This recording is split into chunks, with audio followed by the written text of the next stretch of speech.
Okay, where to live in the Salt Lake City area or the surrounding areas. When people make the move to Utah, they're not just looking to make the move to Salt Lake City or any of the other cities, whether it be St. George or Provo or Ogden or Park City. They're actually making the move to Utah. In fact, people identify more with the state of Utah than they do any particular city, more often than not. And that's precisely why I've labeled this channel Living in Utah, because when people say they're moving here, they typically say we're moving to Utah. And this is precisely why I enjoy diving into this type of content, to make sure that I can answer your specific questions where you might find value and find answers to your specific questions as to where you might live here in Utah when you make the move. Okay, and in today's video, I'm going to focus on the three major metropolitan areas along the Wasatch Front in northern Utah. And yes, I completely understand that we have another metro area up north in Cache Valley in the Logan area, as well as a booming metropolitan area down in the southwestern corner of the state of Utah in St. George. And those, of course, will be future videos, but in this video, I'm going to highlight the three major metropolitan areas along the Wasatch Front, namely the Salt Lake City metropolitan area, the Provo metropolitan area, and the Ogden metropolitan area.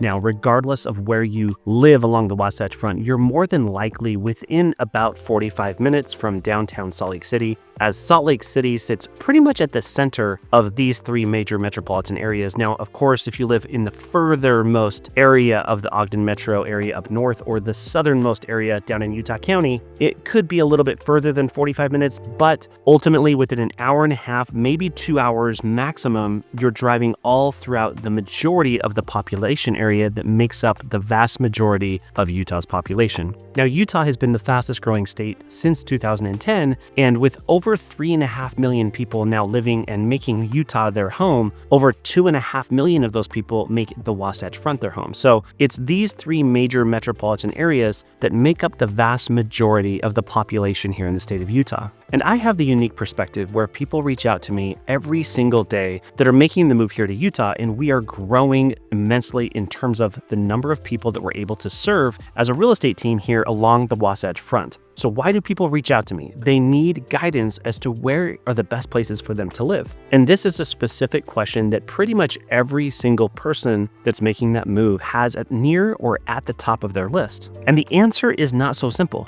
The answer will definitely be more specific to your specific situation. And this impacts your lifestyle, your way of life, your interests, your hobbies, your work, your commute, your school and education. There are so many factors that come into play that are going to dictate where the best place for you to land might be. So in this video, I'm going to talk about the fastest growing areas, but I'm also going to talk about the most established areas, because I typically have people reaching out to me and there's usually not a whole lot of crossover. It's usually one or the other, and there are pros and cons to each. So I'm going to talk about the most established areas and where people are looking to make that move, as well as the new construction areas, the development areas, the areas that are really booming as well.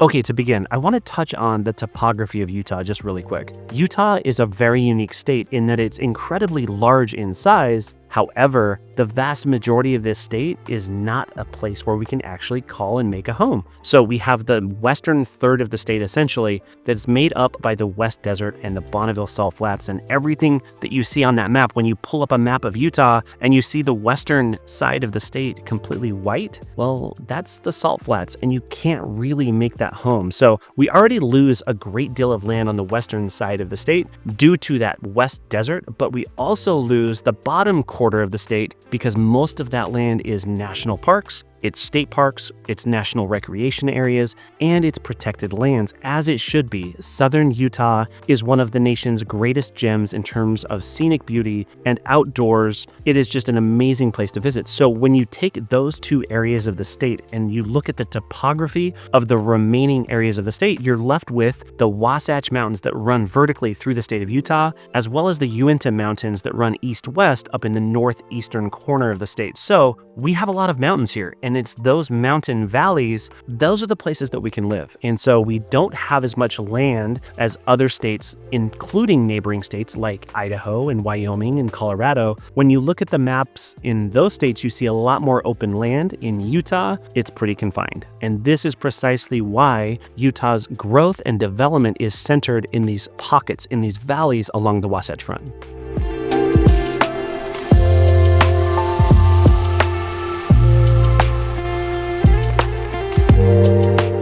All right, next, let's talk about the fastest growing areas along the Wasatch Front. If we first look in Salt Lake County and we go to the southwest quadrant or the southwest corner of the Salt Lake Valley to the southwest of downtown Salt Lake City, you'll notice cities like Harriman and South Jordan that are growing immensely, including West Jordan just north of that. So between West Jordan, South Jordan, and Harriman, and Daybreak falls into that South Jordan area as well, those are the fastest growing areas in all of Salt Lake County. So if you're looking for new construction, it's likely going to be the case that that is the area and the region where you might be looking. There's also other development happening along the western edge of Salt Lake County, leading up north from West Jordan into West Valley as well as Magna. So we do have the vast majority of the growth in Salt Lake County happening along the western edge of the Salt Lake Valley. But if we move directly to the north up into Davis and Weber counties, we'll notice the towns and the cities of Syracuse, West Point, West Haven. These are the fastest growing areas in the Ogden metropolitan area, and they're growing so quickly that they're adding new freeways, including the West Davis corridor that is serving that western side of Davis County and leading up into Weber County to provide transportation and infrastructure for the vast amount of growth that's happening and taking place up there. But the fastest growing area along the entire Wasatch Front is the Provo metropolitan area in Utah County. Now, Utah County sits directly south of Salt Lake County, and if we look at that northern region in Utah County that borders up against Salt Lake County, and those are the cities of American Fork and Lehigh and Saratoga Springs and Eagle Mountain. Those are the areas that are the fastest growing in Utah County right now, but in coming years, we're going to see more growth happening in Vineyard along the eastern edge of the Utah Lake right there up against Provo. But if we go south of Provo into the southern region of Utah County, we're going to see an immense amount of growth down there in the coming years, and I do suspect that as Lehigh and Saratoga Springs fill up, it's those areas in southern Utah that will continue to grow and thrive. So those are the fastest growing areas throughout the Wasatch Front. So if you're looking for new construction, new developments, new suburbs, maybe you're looking for those HOA developments with trails and park systems and all of the amenities that come with new construction, those are probably and likely the most important areas to consider. Now, depending on which one you find most appealing to you is going to be dictated by your lifestyle. What are your interests? What is your job situation like? What is your commute going to look like? And of course, how important is it to have access to downtown Salt Lake City as well as the Salt Lake City International Airport? All of these things are things that we're going to consider when directing you to investigate or look into a certain region, because each one of these areas that's growing quickly has its own set of pros and cons. And if we haven't met yet, my name is Scott Steele, and I'm a local real estate agent and broker, and I love helping people discover all things Utah, including Utah real estate. I love sharing these videos to make sure that I'm answering your specific questions when making the move to or within the state of Utah.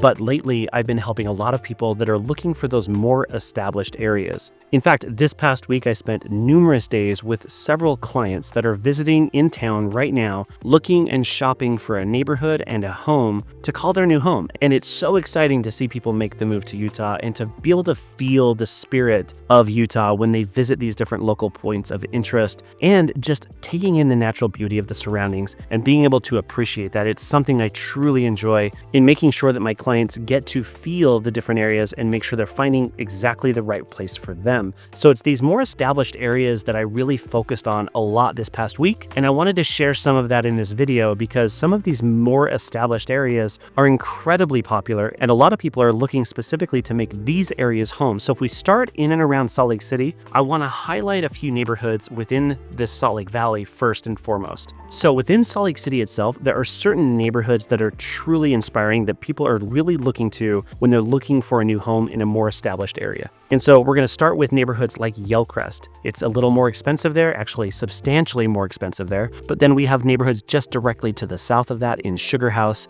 to the east over in the East Bench neighborhood, as well as just in the northeast up in Federal Heights. These are some of the top neighborhoods in Salt Lake City. And despite the fact that many of these neighborhoods can be quite expensive because you do pay to be close to the city and have those beautiful, big tree-lined streets, you can have access to the city in neighborhoods that are a little less expensive. For example, Liberty Wells is directly south of downtown Salt Lake City and provides some of those same benefits without the high cost. So depending on where you want to be in the city, there's a lot of neighborhoods right there close to Salt Lake City. But if we move just a little further south, there are neighborhoods in Mill Creek and Canyon Rim, as well as a little further to the south, one of my favorite neighborhoods, and honestly one of the more expensive neighborhoods, in Holiday. Holiday is one of those neighborhoods that's incredibly appealing. In fact, this past week, I had clients in town where Holiday was one of their 2 picks in terms of the areas they want to land in, and the other one was directly south of Holiday, and that's in Sandy, in a neighborhood known as Pepperwood. Now, Pepperwood is a master planned community with hundreds and hundreds of beautiful homes, some of which were built 40 years ago, and some are brand new estate-style homes. So Pepperwood and Holiday are 2 of the premier areas outside of downtown Salt Lake City that a lot of people are looking to make their home. But if we continue to look beyond Salt Lake County and go south into Utah County, there are so many neighborhoods, not only in Highland and Alpine, but also in Cedar Hills and down south into Provo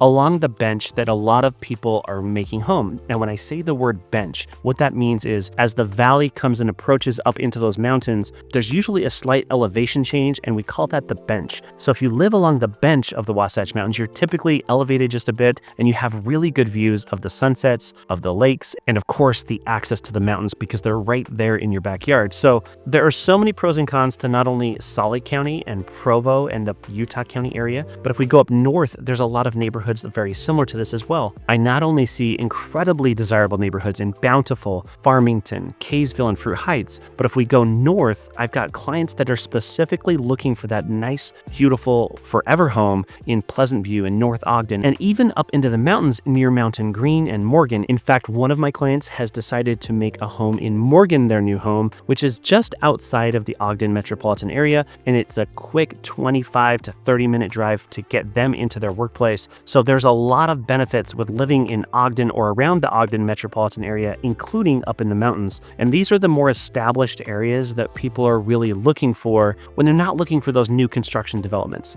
And the phrase that I hear over and over again is people are looking for neighborhoods that maybe don't feel so cookie cutter. They don't want those cookie cutter homes where every single home feels and looks the same. And if that's you, let me know, because these neighborhoods are hot and I want to make sure that I'm giving proper guidance based on your unique situation.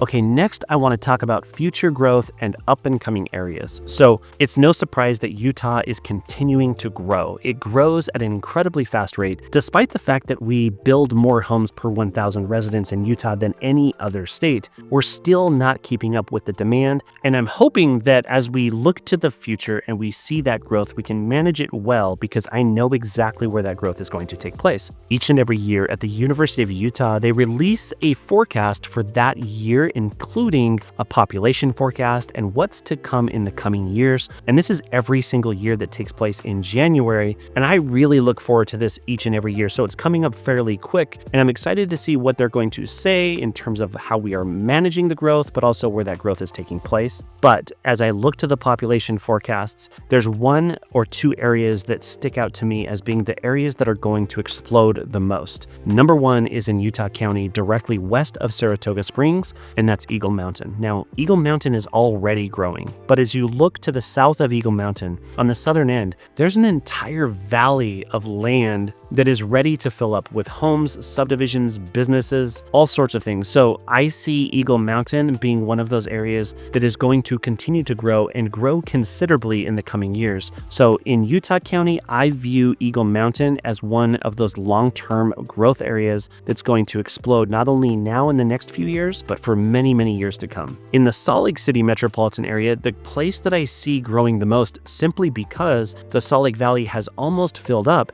is an area directly west of downtown Salt Lake City, and that is in Tooele County. Now, Tooele is one of those funny words. When you see it, it's spelled Tooele. To pronounce that correctly, it's Tooele. There are a bunch of towns in that Tooele County area, including Tooele itself, as well as Erta, Stansbury Park, Lake Point, Grantsville. There's a lot of different areas here, and they are primed for growth. They're already growing, but there's still a lot of room for growth in the coming years. And in the next 15 years or so, that area is going to fill up. up. And so as we see this growth continuing to move westward, the reason why this area is growing so quickly and will continue to be one of those hotspots for growth in the coming years is because number one, it's got plenty of space, but number two, it has the absolute best access outside of the Salt Lake Valley to get into Salt Lake City. So if you work in Salt Lake City, if you need to get to the airport, or perhaps you have other reasons to get into the Salt Lake City metropolitan area outside of the Salt Lake Valley, this is one of those areas that provides that value.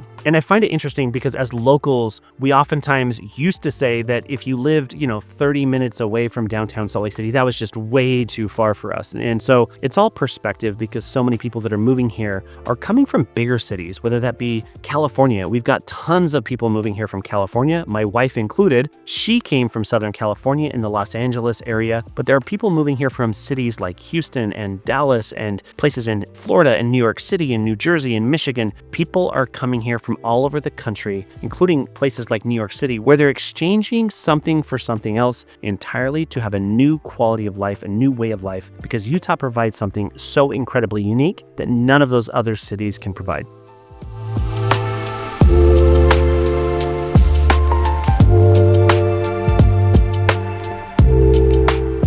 Okay, next, I want to talk about the challenges that lie ahead for Utah and Utah's growth. Now, that starts first and foremost with the scarce resource of water. Water is a topic of conversation a lot here in the state of Utah, including right here on my YouTube channel. And I've done a fair amount of research to find out exactly where we sit in terms of our water supply as well as our water usage. Now, the only reason that we can actually sustain life along the Wasatch Front is those mountains themselves. We get our water from those beautiful Wasatch Mountains and from the snowpack that fills those mountains every single year. And as that snow melts and runs off into our reservoirs, we capture and harness that resource and use that resource to live year-round. And so we live here and we can sustain life here because of that snow. And yes, it's the greatest snow on earth to ski in and to take advantage of snowboarding or snowmobiling or any winter activity. But for us, it's a sacred resource because it provides us the means of life along the Wasatch Front. I get a lot of people commenting on my YouTube channel that we just don't have enough water for future growth. The fact is that the population of people that live here use less than 4% of our water supply. So where does the other 96% of our water go? Well, the vast majority of that water is used for agricultural purposes. And the vast majority of that agricultural water usage is used to water a very thirsty crop called alfalfa, which is of course hay that is used to feed livestock. Unfortunately, for every acre that we develop from farmland into a suburban area, a neighborhood where more and more people are living, it actually saves us a lot of water because those neighborhoods use far, far, far less water than the farmland ever did before. So does that mean I'm an advocate for getting rid of our farmlands? No, of course not. But it does mean that we have future growth coming. And as we have that growth, we are obviously going to need more water.